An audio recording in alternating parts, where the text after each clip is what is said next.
അജിതേ, ഈ പശ്ചിമേഷ്യ പുകയുകയാണല്ലോ. ഇപ്പൊ കഴിഞ്ഞ ദിവസം നമ്മൾ കണ്ട ഇസ്രയേൽ ഇറാനെ ആക്രമിക്കുന്നു, ഇറാൻ തിരിച്ച് ആക്രമിക്കുന്നു. അതിനു പുറമെ തന്നെ നേരത്തെ ഹമാസ് ഇസ്രയേൽ ആക്രമണം, ഹൂത്തികളുടെ ആക്രമണം ഒരേ സമയം.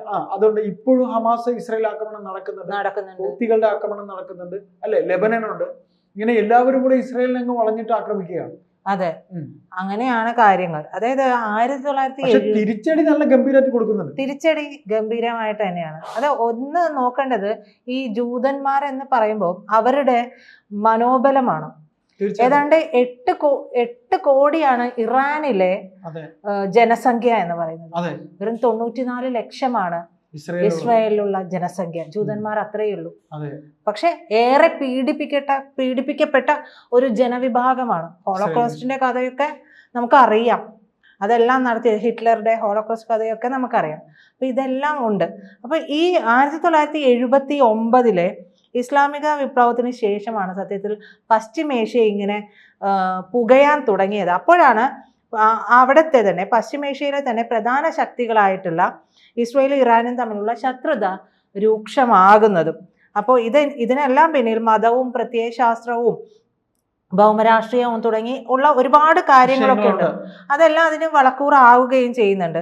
മാത്രമല്ല US-ന്റെ ഇസ്രയേലിനോടുള്ള ആഭിമുഖ്യം, അവരുടെ പ്രാദേശിക സമഗ്രതയ്ക്കുണ്ടാകുന്ന ഭീതി, ഇറാൻ ആണവായുധം സ്വന്തമാക്കാൻ ശ്രമിക്കുന്നത് ഇസ്രായേലിനെയും ഭയപ്പെടുത്തുന്നുണ്ട്. അതിങ്ങനെ ഒരു ചുറ്റിക്കെട്ടാണ്. ഇതൊരു ഒരു റൗണ്ട് ചെയ്ത് പറഞ്ഞു കഴിഞ്ഞാൽ അങ്ങനെയാണ്. അപ്പൊ അങ്ങനെ ആകുന്നുണ്ട്. അപ്പൊ ഇതുകൊണ്ട് തന്നെ പരസ്പരം ഈ രാജ്യങ്ങൾ തമ്മിലുള്ള പോർവിളി പലപ്പോഴുമായിട്ട് ഉണ്ടായിട്ടുണ്ട്. അത് ഉണ്ടാവുകയും ചെയ്തിട്ടുണ്ട്. അപ്പൊ ഈ ആണവായുധത്തിന്റെ വിഷയമാണ് ഇപ്പോൾ പ്രശ്നമായിട്ടുള്ളത്. അതുപോലെ തന്നെ 2023 ഒക്ടോബർ 7 ചേട്ടന് ഓർമ്മയുണ്ട്, അവരുടെ ഇസ്രായേലിലേക്ക് ഹമാസുകൾ കയറി അടിച്ച ദിവസം. അയൺഡോമിന്റെ സംവിധാനങ്ങളെ പോലും ജാം ചെയ്തിട്ടാണ് അവർ അന്ന് കയറി അടിക്കുന്നത്. അത് ഒരിക്കലും അവർ പ്രതീക്ഷിക്കാത്ത അവരുടെ സാപത്ത് ദിവസമാണ്. അപ്പൊ അന്ന് അവർ വിശ്രമിക്കുന്ന ദിനം. അപ്പൊ അത് വിശ്രമിക്കുന്ന ദിനത്തിലാണ് ഇവർ കയറി ഈ നരനായാട്ടെന്ന് പറയാം അങ്ങനെ ചെയ്യുന്ന. ഇപ്പൊ ഈ പറയുന്ന മാനവികതയൊക്കെ പറയുമ്പോൾ ഇസ്രായേലിലെ ജനവിഭാഗത്തെ, സ്ത്രീകളെ ക്രൂരമായി പീഡിപ്പിക്കുക, ബലാത്സംഗം ചെയ്ത് കൊല്ലുക, അതുപോലെയുള്ള ക്രൂര കൃത്യങ്ങളൊക്കെ ഇവർ ചെയ്തിട്ടുണ്ട് ഈ ഹമാസുകൾ. അതെ, പക്ഷേ മാധ്യമങ്ങൾ അതൊന്നും പറയില്ല. അതിനു പകരം പുറത്തുവിടുന്നത് തിരിച്ചടിയിൽ ഉണ്ടാകുന്ന വിഷയങ്ങൾ മാത്രമാണ് പുറത്തുവിട്ടുകൊണ്ടിരിക്കുന്നത്. അതെ, അത് വളരെയേറെ അപലപിക്കപ്പെടുകയും ഒക്കെ ചെയ്യുന്നു എന്ന് പറയുന്നു. അതെ, ഒന്ന് ആലോചിച്ച് നോക്കൂ. ഏറ്റവും കുറവ് ജനസംഖ്യയുള്ള ഒരു രാജ്യം, ആ രാജ്യത്തേക്ക് ഏറ്റവും ഭൂരിപക്ഷം ജനസംഖ്യയുള്ള രാജ്യങ്ങളെല്ലാം തന്നെ അവരുടെ വിഭാഗങ്ങൾ, അവരുടെ പ്രോക്സികളെല്ലാം തന്നെ കയറി അടിക്കുകയാണ്. അവരോട് ചെയ്യുന്ന ക്രൂരതയാണ്. നമ്മൾ പറയില്ലേ, ബലമില്ലാത്തവനെ നമ്മൾ എങ്ങനെയാണ് ആക്രമിക്കുന്നത്, അല്ലേ? പക്ഷെ അപ്പോഴും ഇസ്രായേൽ എന്ന രാജ്യത്തിന് ജനസംഖ്യ കുറവാണെങ്കിലും അവരുടെ എന്താ പറയാ വളർച്ചയെ ഇവരെല്ലാം ഭയപ്പെടുകയാണ്. ആ ഭയമുണ്ട് എന്നുള്ളത് സ്ഥിരീകരിക്കുന്നതായിരുന്നു ഒക്ടോബർ 7 ഈ മതഭ്രാന്തന്മാരുടെ ചെയ്ത്ത് മുഴുവനും. അതോടുകൂടിയാണ് ഇസ്രായേൽ പ്രഖ്യാപിക്കുന്നത് ഇനി ഇവരെ തുടച്ചു നീക്കാതെ ഞങ്ങൾക്ക് വിശ്രമമില്ല എന്ന് പറയുന്നത്. അവർ അതിനുശേഷം ഗാസയിലെ വിഷയങ്ങളൊക്കെ നമുക്കറിയാം, അത് ചെയ്തുകൊണ്ടിരിക്കുന്നു. അപ്പോഴേക്കും ആ സമയത്ത് തന്നെ ഈ ഇസ്രായേൽ ഹമാസ് യുദ്ധം തുടങ്ങിയത് തന്നെ അതിൽ പരോക്ഷമായിട്ട് ഇറാനും കൂടി കക്ഷി ചേരുന്നുണ്ട്. അപ്പോൾ യുദ്ധത്തിൽ പിന്നീട് ഹിസ്ബുള്ള ചേർന്നതോടുകൂടി സംഘർഷം ലെബനനിലേക്ക് കൂടി നീളുകയാണ്. ഹിസ്ബുള്ള ലെബനനിൽ നിന്നാണ്.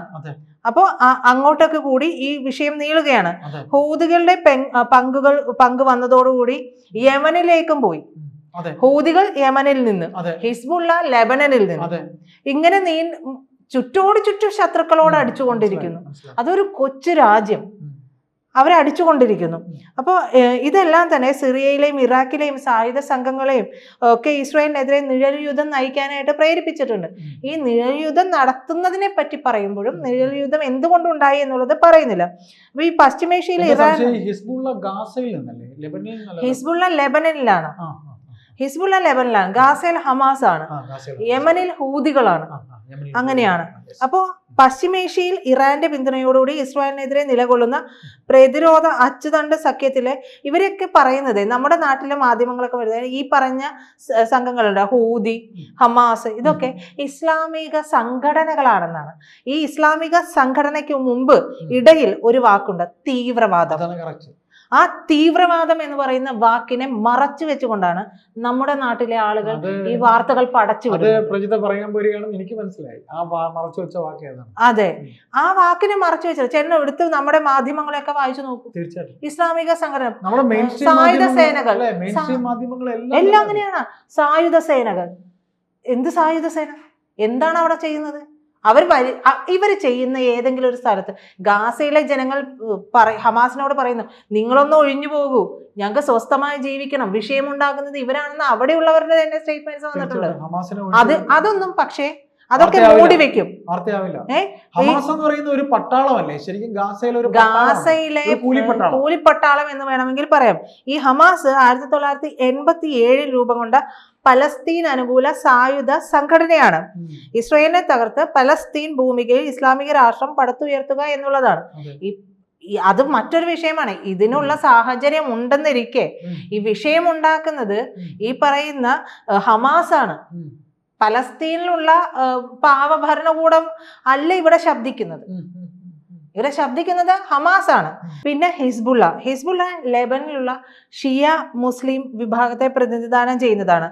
ഇറാൻ നൽകുന്ന ആയുധങ്ങളാണ് ഇവരുടെ കരുത്ത്.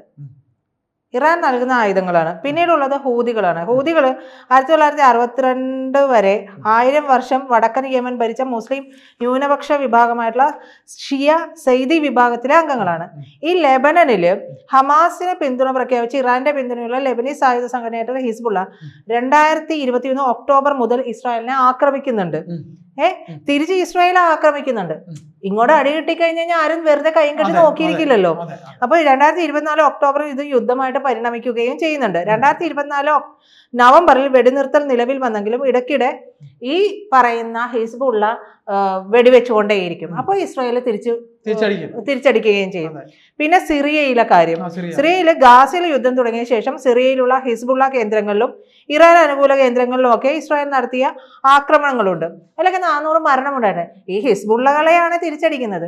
ഈ ഹിസ്ബുള്ളയെ ഉൾപ്പെടെയുള്ള ആളുകളൊക്കെ ജനങ്ങളെ മറവാക്കിയിട്ടാണ്, മുന്നിൽ നിർത്തിക്കൊണ്ടാണ് ഈ പോരാട്ടങ്ങൾ നടത്തുന്നത്.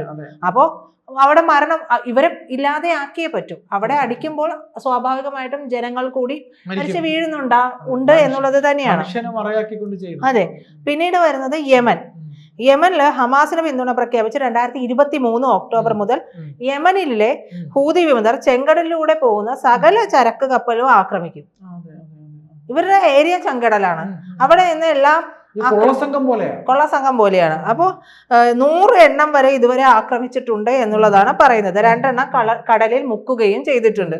ഇവർക്കെതിരെ യമനിലെ വിവിധ കേന്ദ്രങ്ങളിൽ ഇസ്രായേൽ നിരന്തര ആക്രമണം നടത്തുകയും ചെയ്യുന്നുണ്ട്. ഇങ്ങനെയാണ് ഈ കൊച്ചു രാജ്യത്തിനെതിരെ ഇത്രയും പേര് സിറിയ ഉൾപ്പെടെ വളഞ്ഞിട്ട് ആക്രമിക്കുന്നത്. അവര് പിടിച്ചു നിന്നു. അവർക്ക് പിടിച്ചു നിന്നേ പറ്റൂ. അവരുടെ വളർച്ച അങ്ങനെയായിരുന്നു. അവർ ഓരോ തവണയും അങ്ങനെ തന്നെയായിരുന്നു. അപ്പൊ ഇതെല്ലാം ഈ US ഇതിൽ പങ്കുണ്ടോ, US എവിടെയൊക്കെ അനുകൂലിക്കും എന്നുള്ളത് മറ്റൊരു കാര്യമാണ്. US ഇപ്പൊ ഇവിടെയും നിൽക്കും, US അവിടെയും നിൽക്കും. USന്റെ പങ്ക് നമ്മൾ പറയില്ലേ, എന്താണ് കുമ്പിടിയുടെ ഒരു അവസ്ഥ US തീയും കൊളുത്തും. കാരണം എങ്ങനെയും തമ്മിലടിപ്പിച്ചിട്ട് ഞങ്ങൾക്ക് ലോക പോലീസ് ആവുക എന്നുള്ളതാണ്. പക്ഷെ അതിനൊക്കെ ഒരു അറുതി ഉണ്ടാവും. അതിനൊരു അറുതി വരും. ഈ പറയുന്നത് കുരുട്ട് ബുദ്ധി കാണിച്ചു കഴിഞ്ഞിട്ടുണ്ടെങ്കിൽ തിരിച്ചടി എന്തായാലും വരുമെന്നുള്ളത് ഉറപ്പാണ്. അതെ, US അടി പിന്നാലെ വരും. എന്തായാലും അല്ല, US അടി എന്തായാലും ഉണ്ടാവും. US ഈ യുദ്ധത്തിലേക്ക് എന്തായാലും ഇതിലേക്ക് ചേർന്ന് കഴിഞ്ഞു. അവരുടെ പടക്കപ്പലുകളൊക്കെ മെഡിറ്ററേനിയൻ തീരത്തേക്ക് പോയി കഴിഞ്ഞു. ഇനി അവിടെ നിന്നുള്ളത് എന്താകും എന്നുള്ളത് മാത്രമേ നമ്മൾ അറിയാനുള്ളൂ.